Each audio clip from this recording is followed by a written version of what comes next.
I'm not sure if this is going to become a thing, but this episode is about the origin of places, and in this particular place, it's Auckland, because Auckland can be classified as the place of good intentions and false starts.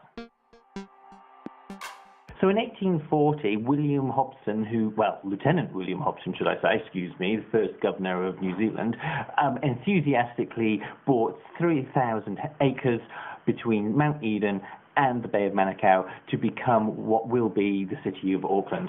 Good start. It was home and work for 3,500 people, and it soon grew. And by 1851, the then governor, George Grey, completely out of the blue, signed a charter which instated the borough of Auckland. It was to serve the then populace, and an election was held. 72% of the voting public turned out for the event, and it was welcomed with great goodwill and good intention, and yes, it was due to fall flat on its face. Because, quite frankly, the council bickered quite a bit amongst itself.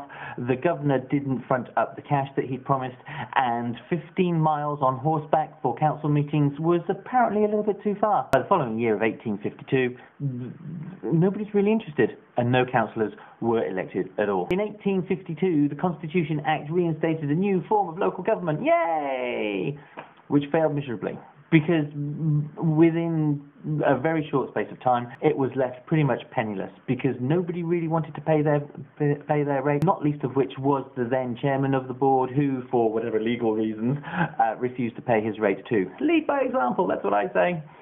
So, it kind of left the local citizenry kind of having to fend for themselves. They had to pay for the maintenance of the street in front of their house. They had to walk down the road for standpipe water. Only the privileged few had water piped into their home. And it was only through the generous donation and goodwill of local citizens that anything like a sewage system was begun properly. I'm not sure what happened between then and a decade later of 1862.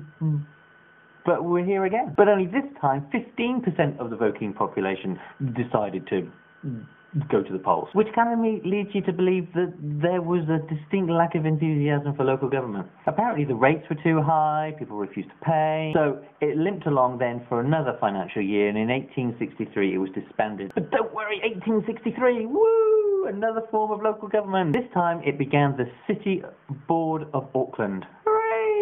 And you know what? Actually, to be honest, it was the most successful so far, because it kind of took control of the levelling of streets, the piping of gas lighting to the main streets of Auckland.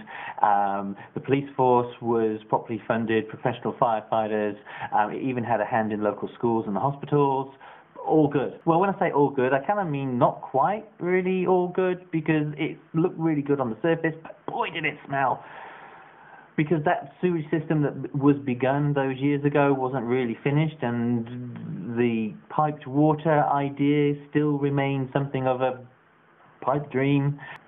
Not the best. Along comes 1865, which is a bit of a bumper year for Auckland, because not only did it lose its status as the capital of New Zealand, and therefore much government funding disappeared with that, but the land wars claimed a number of the local working staff. So they were a bit thin on the ground as far as local council workers were concerned. So then the final chairman of the board was a guy called Philip Phillips.